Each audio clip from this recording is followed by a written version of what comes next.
amigos, bienvenidos nuevamente a una cápsula de Tu Marca Me Marca. Hoy pues venimos a enseñarles a aumentar su capital, a manejarlo de una mejor manera, a tener realmente una buena gestión financiera. Y hoy tenemos un invitado súper especial, Mauricio Pérez. Él es inversionista, asesor financiero, el ingeniero industrial de profesión de base.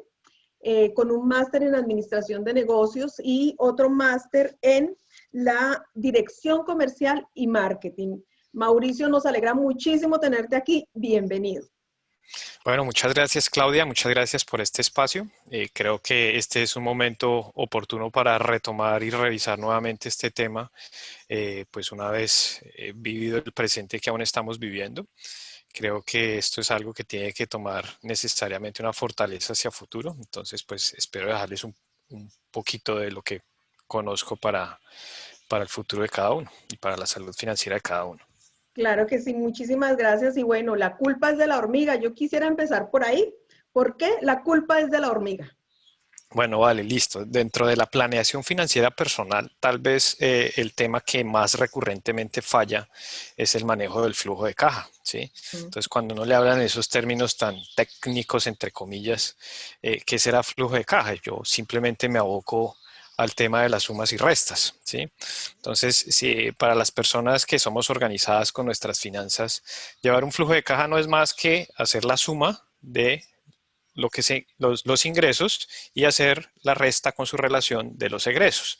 Entonces, si yo planeo mi flujo de caja mensual, siendo organizado, con la estructura de ingresos bien definida, con la estructura de gastos bien definida, pero desafortunadamente me salgo de esa vertiente, probablemente el efecto que yo estoy haciendo en la administración del flujo de caja es cero, ¿sí?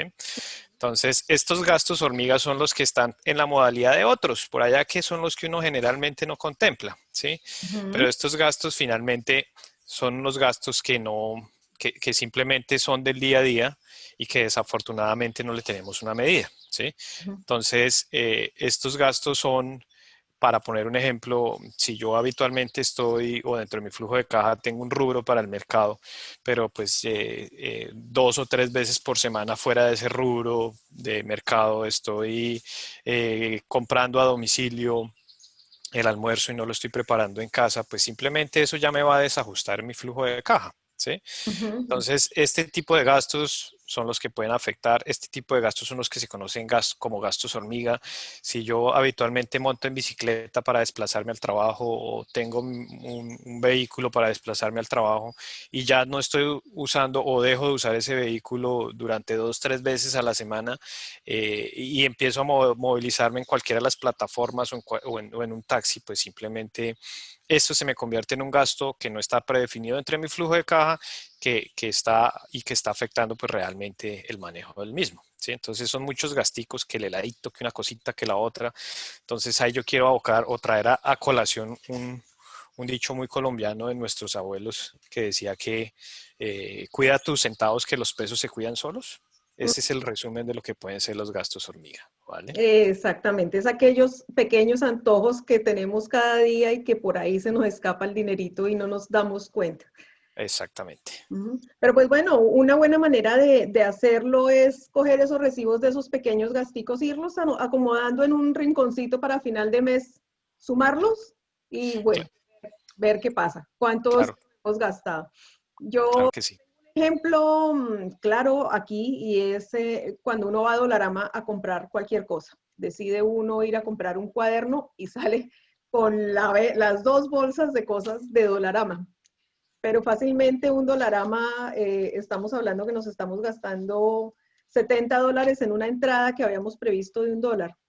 Así es. Esa es una hormiga grande y son los gastos que no prevemos. Entonces el gasto hormiga es el gasto que no prevemos y por eso la culpa es de la hormiga. Bueno, yo quisiera Exactamente. que habláramos un poco como cuáles son los errores más frecuentes en el manejo de la inversión. No, además de que tengo los gastos hormiga y no realizo un flujo de caja, ¿cuáles son esos errores que yo cometo que no me permiten organizarme con mi dinero? Porque de alguna manera uno se programa para los pagos grandes, ¿no? La hipoteca, el seguro del carro, bueno, varios, digamos, gastos como fijos, pero pues de alguna manera nosotros nos programamos por el lado de los gastos y no por el lado de generar capital. Bueno, vale, bien. Pues la estructura, digamos que como lo decía hace un rato, el error más frecuente que yo puedo identificar es el manejo del flujo de caja, ¿sí? Y el Ujú, flujo de caja está compuesto por ingresos y por egresos, ¿sí? ujú, El ingreso en muchos casos es controlable, en otros casos no es controlable, ¿sí? ujú. Sobre todo las personas que son independientes, pues que se juegan el mes a mes en su ingreso, a veces es un poco dificultoso controlarlo. Sin embargo, pues los promedios generalmente sí son una realidad. Entonces, yo puedo manejar mi estructura de flujo de caja siendo independiente con un promedio de ingresos o lo puedo manejar con un ingreso fijo, ¿sí? Eh, sí hay que hacer un esfuerzo adicional para buscar un ingreso mayor, pero para eso se necesita un capital que va a ser un capital de inversión. Ujú, Los egresos son un poco más controlables, ¿sí? Los egresos son digamos que, algo que uno sí puede decir, bueno, le quito por acá, le pongo por acá. Hay unos gastos que son fijos, que no los puedo tocar, ujú, como por ejemplo el pago de la hipoteca que tú decías, la cuota del carro, la educación de mis hijos, el seguro de mi vivienda. Estos son gastos que no puedo mover, pero por ejemplo, si yo tengo un rubro destinado para que cada 8 días el fin de semana no cocino en casa, sino salgo a algún restaurante a comer, pues yo ese sí lo puedo manejar, ¿sí? ujú. Entonces, el error más común es una no administración del flujo de caja. ¿Por qué? Porque generalmente, a pesar, o sea, casos críticos que conozco en los que las personas tienen un muy buen ingreso y también tienen un muy buen egreso, o sea, todo lo que ganan se lo gastan y no destinan un porcentaje al ahorro. Ujú, Entonces, para uno realmente cumplir con sus objetivos es necesario destinar una parte de su flujo de caja mensual para el ahorro. En mi opinión, lo ideal es el 30% ujú, y lo mínimo el 10%. Y si digamos el tema está muy apretado, así necesario el 5%. ¿Sí? ujú, Esta pandemia que todavía aún está vigente y que cada vez está más lejana, el trajo una enseñanza muy grande y esta enseñanza no solamente fue para las personas naturales, sino también para empresas. ujú, Eh, a mucha gente la cogió sin flujo de caja. A mucha ujú, gente con negocios muy viables que por las circunstancias del encierro, por el cuidado de la salud que fue necesario, no tuvieron siquiera para solventar sus gastos fijos durante un tiempo, ujú, ¿sí? ujú, Pues mucha gente esa por falta de control del flujo de caja, que lo repito, se asocia también a las empresas, porque las ujú. empresas, digamos que por lo que se ha visto, muchas de ellas o la gran mayoría de ellas no tenían la disciplina del manejo de flujo de caja y no destinaban una parte al ahorro previsional, eh, pues se quebraron, ¿sí? Entonces, la administración del flujo de caja es necesaria para personas y para empresas y es necesario destinar un rubro que le permita siquiera o tener un capital acumulado que le permita siquiera, sin tener un ingreso, vivir 6 meses. Entonces, pues digamos que esto es algo de lo que sería muy bueno cambiar hacia adelante, porque es realmente beneficioso para todos, porque simplemente la empresa o el negocio se quiebra y volver a levantarlo, pues así aún siendo viable, pues o costará más o en muchos casos ya no será posible. Claro que sí. Entonces, el punto de partida es la administración del flujo de caja. Ujú. Ok, bueno, y pues hablabas tú algo muy importante, porque pues de todas maneras nosotros debemos acostumbrarnos que siempre que tengamos un ingreso, guardemos una parte. Pero se presenta en gran medida el caso de aquellas personas que se sobreendeudan y desafortunadamente trabajan para pagar deudas. Y aquí yo pienso que ese es un punto muy importante. En la medida en que nosotros neutralicemos deuda, vamos a poder pensar en también empezar a apartar capital para el ahorro. ¿Cómo hacemos nosotros para neutralizar esas deudas? Vale, bien, sí. En muchos casos ocurre por el mal manejo de la deuda que el flujo de caja se va en la mayor proporción en pago de la deuda, ¿sí? Y al hacer el balance en muchos casos que yo he revisado, es mayor el egreso que el ingreso y causado principalmente por la deuda. Entonces eso se vuelve una bola de nieve y cada vez va a crecer y va a crecer más porque pues simplemente si el gasto es mayor al ingreso, pues es necesario recurrir a la deuda y va creciendo sustancialmente. Para ello yo aportaría unos tipsitos. Estos tipsitos pues digamos que sirven es para reorganizarse, sirven es para optimizar financieramente y sirven precisamente para ajustar el flujo de caja, ¿sí? Ujú, Eh, una de las cosas que yo haría y que pues acá en Colombia funciona con mucha eficiencia es buscar quién me dé una tasa más favorable por la financiación, ¿sí? ujú, Entonces si yo tengo el banco A, B y C y el banco D por su sistema de liquidez en ese momento saca una oferta de tasa, pues yo tengo que buscar esa opción, ¿sí? ujú, Entonces le pido al otro banco que me recoja toda la deuda y que me la redistribuya de tal manera que me permita cumplir con la deuda y no incrementarla, ¿sí? Cumplir con la cuota mensual y no incrementarla y simplemente pues deshacerse de esa necesidad de tener que cubrir la falta de ingreso con deuda. ¿Sí? Entonces la primera es buscar un banco que nos permita o que nos compre esa deuda a una tasa más favorable que me va a disminuir la tasa y ojalá un diferido mayor para que se permita cumplir con la deuda sin que sea necesario acudir a más crédito para cubrir el gasto. ¿Vale? Esa es la primera. La segunda es el consumo. Yo estoy muy de acuerdo con el manejo de las tarjetas de crédito porque como medio de pago son una cosa esencial y particularmente yo siempre busco ganarle a las tarjetas de crédito porque acá de lo que conozco existe un sistema de puntos que los va acumulando y esos puntos no tienen que ver sino con la utilización. Entonces si yo cojo una tarjeta de crédito, voy a Dollarama, hago la compra de $70, pero no la difiero a 12 meses o a 24 meses o a 36 meses, sino a una cuota, yo no voy a pagar interés. ujú, Entonces, digamos que estoy manejando liquidez con lo que me ofrece el banco, de una liquidez que puede ser de hasta 45 días, dependiendo del momento en que se haga la compra, sin pagarle interés. Y adicionalmente, pues estoy acumulando esos puntos.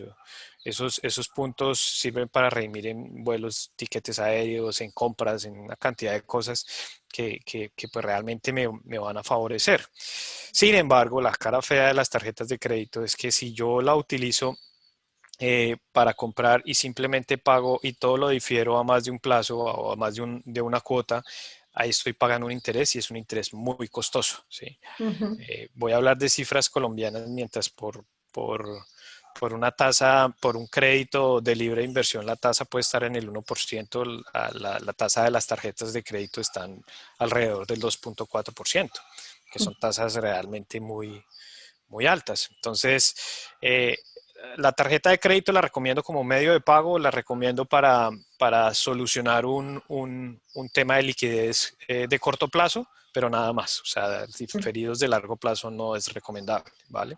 Eso sería parte también del buen uso de la deuda.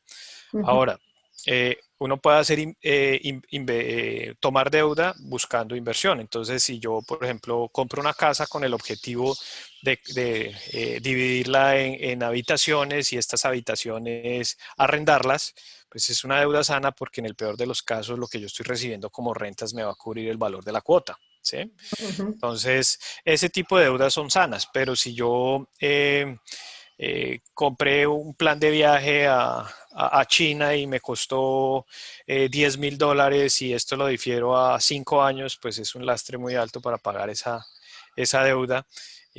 Y de pronto una forma más eficiente, así sea parcialmente, financiarlo con ahorro. No va a hacer el viaje ahorita, sino posponerlo y en vez de gastar o generar un impacto por pago de rendimientos financieros, genera un ingreso por cuenta de los rendimientos financieros que obtengo por mi inversión. ujú, ¿Sí? ujú, Entonces, hay deuda sana, deuda no sana. ujú, La deuda sana es la que me puede proveer un ingreso futuro, la que me puede proveer cubrir una necesidad, ¿sí? No necesariamente eh, es algo que yo que yo necesite, sino que requiera. Yo digamos que aboco algo muy de mi padre, que él decía que uno tiene que primero asegurar lo que es absolutamente necesario, lo que es indispensable, es el término que él utiliza, y lo indispensable es la vivienda, lo indispensable es la alimentación, lo indispensable es la salud, lo indispensable es la educación. ¿Mm? Ujú. Ya después es lo necesario es el carrito, lo necesario es el televisor, lo necesario es el computador, lo necesario es ese tipo de cosas que realmente para nuestro día a día lo requerimos. Y por último, rechazar o más que rechazar, medir lo superfluo, porque en muchos casos esos gastos hormigas están relacionados con lo superfluo. ¿Sí? Ujú, Lo ujú. superfluo es la salidita al restaurante, lo superfluo es el viaje planeado con deuda y no con ahorro, lo superfluo es el heladito no programado, lo superfluo es pues aquí digamos que cada quien tiene que darle gusto a sus gustos, pero sí desde el punto de vista de finanzas, un gasto superfluo es un concierto, ¿sí? Es un partido de fútbol. Si eso es lo último que yo debo dejar si mi flujo de caja me lo permite y si mi planeación financiera me lo permite, ¿sí? Ujú. Entonces, pues creo que con eso respondo a tu pregunta. Claro que sí. Bueno, hay una cosa muy interesante con el tema de las tarjetas de crédito y es que cuando yo utilizo la tarjeta de crédito estoy haciendo también un historial crediticio. Mientras yo utilice mi tarjeta de crédito, la pague a una cuota, no pago intereses, no genere deuda, sí estoy también alimentando pues un historial crediticio que eventualmente me puede servir para adquirir la deuda sana de la que tú hablabas, ¿no? Justamente de si yo tengo un buen historial crediticio, yo voy a tener la posibilidad de que me presten a futuro para inversión. Claro Entonces, que sí. es muy importante pues pensar como en esta parte del cuidado de la historia crediticia y también es por eso es tan importante manejar el tema de neutralizar las deudas. Y pues aquí viene la siguiente pregunta justamente en relación con eso. O sea, sí, yo entiendo todo lo que me estás diciendo, pero pues mis finanzas están un poco alteradas, las deudas me tienen un poco acosado. ¿Yo cómo puedo empezar para organizar todo esto? ¿Cuál sería como ese consejo para decir, ok, voy a organizar mi casa y vamos a empezar por aquí? ¿Cómo lo hacemos? Vale. El flujo de caja. Digamos que el flujo de caja tengo que identificar por dónde está fallando, si por el lado de los ingresos o por el lado de los gastos. Ujú, ¿Listo?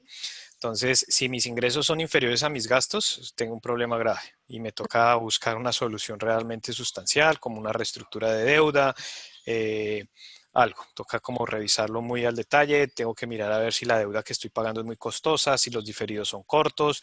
Yo puedo, como te decía hace un rato, empaquetar la deuda, volverla una sola, buscar un diferido grande a una tasa favorable y con eso buscar que el valor de la cuota se me aliviane sustancialmente, ¿sí? Si el tema es por los ingresos, pues tengo que buscar otras fuentes de ingresos, ¿sí? ujú, Entonces, como te decía hace un rato, los ingresos son un poco difíciles de controlar. Cuando una persona es empleada, claramente lo tiene. ujú. Ya sabe cuánto recibe mensualmente. Cuando es independiente, no lo tiene, claro, porque un mes pueden ser 5, al otro 10, al otro 15, al otro 4, pero el promedio siempre va a estar. Entonces, cuando es empleado, yo lo invito a que, pues, o ya digamos que el tema lo tiene claro, pero cuando es independiente, yo sí lo invito a que maneje para su flujo de caja un promedio de sus ingresos mensuales, que ese sí es clarísimo y en muchos casos en muchos casos es creciente, en otros casos es decreciente.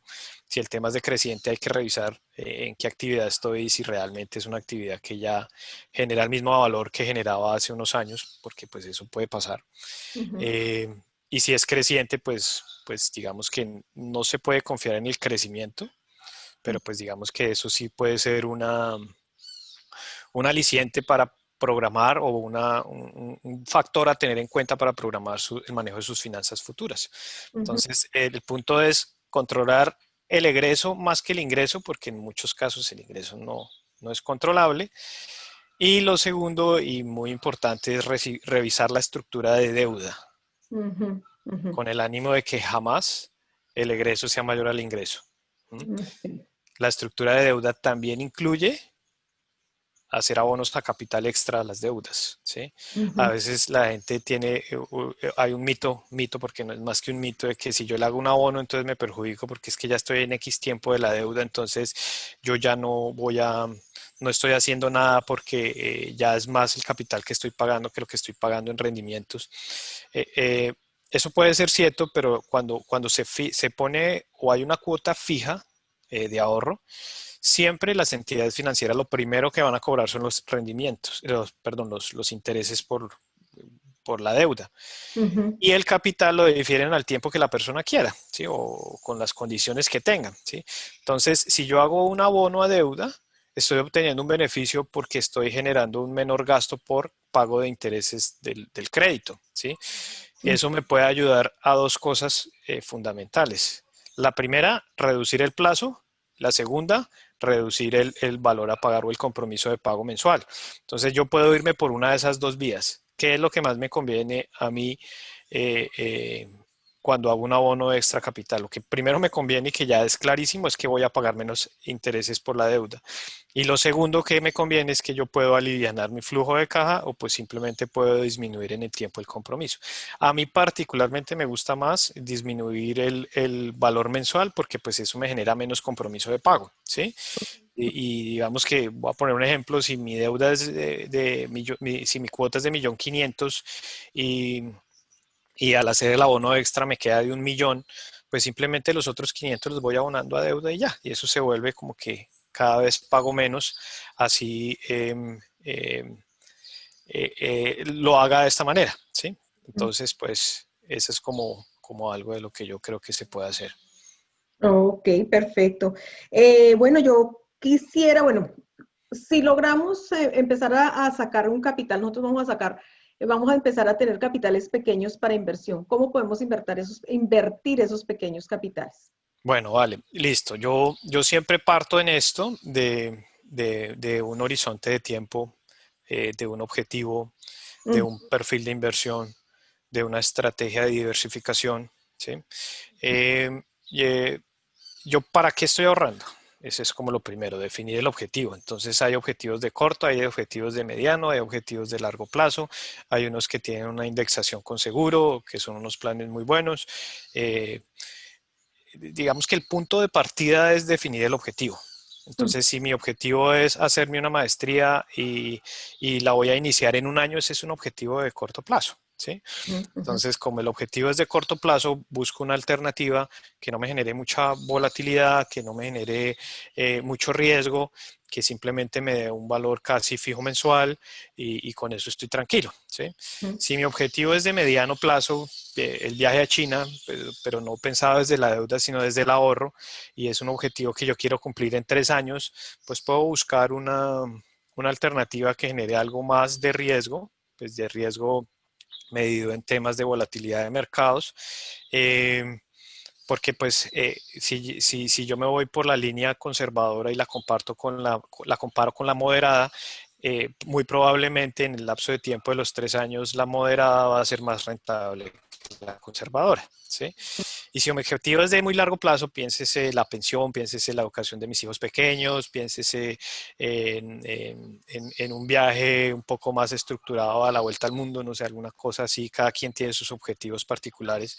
Yo podría pensar en la opción eh, de, de invertir con algo de riesgo. Cuando en el mundo existen pues cualquier cantidad de instrumentos financieros, Mm. eh, pero digamos que los estándares son la renta fija y la renta variable. La renta fija es invertir en títulos que tienen una rentabilidad fija y que tienen un plazo para su vencimiento. La renta variable son instrumentos líquidos que le apuestan al desempeño de una empresa, ¿sí? Entonces, pues ahí de todo eso hay detrás, pero digamos que en términos generales la renta fija es mucho menos volátil y mucho menos arriesgada que la renta variable, que son las acciones. Entonces, parto del objetivo, dependiendo del tiempo, el plazo, y hay algo muy importante que es el perfil de riesgo, ¿sí? Porque yo Ujú. conozco muchos casos de personas que son arriesgadas cuando van ganando, pero cuando van perdiendo no. Conozco muchos casos de personas que amanecieron arriesgadas, hacen una inversión arriesgada y al otro día ven que hubo desvalorización y se asustan. Ujú. No son personas de perfil de riesgo alto. Entonces, cuando una persona joven tiene 18 años y empieza juiciosamente a ahorrar para su pensión, que ese es uno de los objetivos que se deberían planear con mucha sustancialidad, eh, empiece a hacer su ahorro y lo pueda hacer a largo plazo con toda tranquilidad, que en 40 años pueda haber otra pandemia más, puede haber que se quiebren dos bancos más en Estados Unidos, puede haber crisis financiera, puede haber lo que sea, pero en los 40 años la probabilidad de que tenga un mayor valor por una inversión arriesgada que por una inversión conservadora es toda, ¿sí? Ujú. Entonces, si ya la persona tiene 60 años, que ya vive de su pensión, que ya quiere de pronto un capital para su descanso, un capital previsional para cualquier eventualidad de salud, pues lo mejor es tenerlo en una alternativa de riesgo bajo, ¿sí? Yo particularmente conozco viejitos de 70 años o personas de 70 años que son arriesgados y conozco muchachos de 18 años que Son lo consejos. más arriesgado que hacen es subirse a un ascensor, entonces no, eso es muy relativo, ¿sí? Entonces, hay personas que son arriesgadas para manejar moto, pero en temas de administración de mercados o de su capital financiero son supremamente conservadores, ¿sí? Ujú. Entonces, el perfil de riesgo es muy importante también para tomar la decisión. Entonces, digamos que no hay una regla general, pero sí hay que tener en cuenta estos factores. Perfil de riesgo, horizonte de inversión, objetivo, pero pues sí lo más eficiente como que yo puedo recomendar es que si mi objetivo es de menos de un año, puedo buscar una alternativa de liquidez que sea, digamos que entre comillas, cero riesgo. Si es entre 1 y 3 años, algo conservador. Si es entre 3 y 5 años, algo de perfil moderado. Y si es de más de 5 años, ya puede uno mirar alternativas favorables en determinado momento y en determinado mercado para invertir a largo plazo. Exactamente, pues yo pienso que en la mente de todas las personas sí debe estar eso, esa inquietud de invertir, esa inquietud de buscar el dinero. Warren Buffett decía, cuida tu dinero, primer paso, cuida tu dinero, segundo paso, no olvides el primer paso. O sea, Exacto. debemos, siempre debemos pensar en que conservemos nuestro capital y que pues de una u otra manera lo aumentemos y lo invertamos, ¿no? Sí, yo quiero decirte algo del tema que me parece muy particular de Warren Buffett. Él es una persona que desde joven invierte en acciones, ¿sí? Porque Sí. la cultura americana es distinta, por ejemplo, a la colombiana es muy así. Es muy desde el momento cero, yo te educo para que tú a los 15 años, si tienes $1,000, los inviertas en bolsa y no tengas miedo, que va a pasar esto, que va a pasar lo uno, que va a pasar lo otro. Cuando uno escucha a Warren Buffett, uno dice, wow, él es el referente. Pero cuando uno mira su historia detallada, él no siempre ha ganado. Él ha hecho apuestas Mal. en las que ha perdido. Y un Ujú. caso, creo, si no estoy mal, si doy datos errados, me disculpan. La fundación de él se llama Berkshire. Ujú. Esa fue una empresa que él la compró y que se demoró 20 años para recuperar la pérdida. Y la recuperó. Entonces él es de esas personas que tiene la resiliencia y la paciencia para esperarse a que Ujú. su capital vuelva a su punto. Entonces, y ya las otras estrategias, pues bueno, son parte de él, pero el caso de él es de educación porque él realmente dice, venga, amito, por más que usted vea en mí una persona exitosa, yo no siempre he ganado. ¿Sí? Y en el mundo financiero pasa lo mismo, o sea, yo Ujú. no conozco el primero que haga una apuesta y se la gane De una vez, siempre. la lotería, pero eso es una en millones. Exacto, y en este tema, sobre todo cuando yo invierto a riesgo, lo más importante es saber tener paciencia. Ujú, exactamente. Y pues estar también dispuesto a que se va a perder y que cómo voy a solucionar yo mi pérdida, ¿no? Mira, te voy a aportar algo ahí. No, se constituye pérdida si yo liquido el activo, ¿sí? Claro. Mientras tanto, sigue siendo solamente una desvalorización. Entonces, si yo compré a 1,000 y está en 500 y vendí a 500, pues perdí. Pero si está en 1,000 y luego está en 500 y sigo ahí y vuelve a 1,500, pues en una tuve una desvalorización, en la otra tuve valorización. Y si vendo a 1,500, pues regio porque ahí ya gané, ¿sí? Exactamente, exactamente. Entonces, pues bueno, yo aquí, como siempre, saco a colación mis dos consejitos. El uno es mejor gastar e invertir el dinero por largos plazos y eso favorece mucho, el ejercicio del flujo de caja permite mucho planear eso. cuando yo planeo el dinero que yo me voy a ganar en el año, yo voy a tener una distribución muchísimo más eficaz de mis gastos durante el año. Y la otra es que debemos buscar el dinero. O sea, no es simplemente conformarnos con el salario y quejarnos de que no tenemos más dinero y que las deudas se nos están aumentando. Hay posibilidades de aumentar el dinero, hay maneras de invertir, hay maneras, mire, muchas veces uno tiene cosas que no usa en su casa, véndalas. O sea, siempre hay una alternativa. Nosotros nos pusimos en un propósito familiar en mi casa de conseguir dinero extra. Y siempre hemos sabido encontrar el algo adicional, el favor que le hicimos a alguien, la encuesta que estaban buscando para algún estudio de mercado, la venta de algún bien que ya no utilizamos. Bueno, siempre hay como una alternativa y pues es como tener esa curiosidad de buscar el dinero porque pues si nos gusta, busquémoslo, ¿no? No, total, y adicionalmente, pues en el mundo moderno y pues más aquí en Colombia, antes nuestros padres duraban 40 años en una empresa y se pensionaban fuera por esa empresa, fuera por el sistema pensional de cada país. Ahora eso no pasa, ahora digamos que las empresas se crean y se desaparecen pronto, la estabilidad del laboral es cada vez menor. Y si yo no tengo un plan B en la vida, ¿qué va a pasar? ¿Sí? Entonces, en temas de ingresos yo tengo que tener plan A, plan B y plan C, porque la salud financiera, pues, digamos que tener una muy buena salud financiera es salud mental, es salud física, es tranquilidad, es paz, es vivir, es cumplir sueños, es cumplir objetivos, y comparto mucho lo que tú dices porque realmente yo no me puedo limitar a que mi ingreso dependa de una sola fuente. Yo tengo que tratar de llegar a tener varias fuentes de ingreso, ¿sí? Exacto. Pero, ¿cómo lo voy a conseguir? No es que yo mañana lo decidí, ya mañana lo tengo, no. Eso es cuestión de tiempo, es cuestión de realizar una buena planeación financiera. Yo insisto mucho con el tema del flujo de caja porque esa para mí es la base de todos estos gastos hormiga, que es lo que nos convoca hoy. Eso pues ojalá desapareciera. O sea, no se trata de no vivir, sino se trata de estar organizado. No se trata de no ir a un restaurante, no se trata de coger un taxi, se trata de cuánto voy a destinar yo y si de pronto ese gasto me lo puedo ahorrar buscando invertir en comprar un inmueble que me permita generar ingresos sobre él, ¿sí? Y es una fuente de ingresos y ya no se constituye en un gasto. Exactamente, exactamente. Bueno, Mauricio, yo quisiera que en este momento nos contaras, bueno, cuáles son los servicios que tú ofreces, que nos cuentes un poco de tu empresa y bueno, nos pongas al día de cómo nosotros podremos ir allá a buscar capital también por tu lado. Vale, listo. ¿No? Yo soy consultor independiente. Ujú, Tengo una agencia que distribuye o comercializa los productos en exclusiva de Scandia acá en Colombia.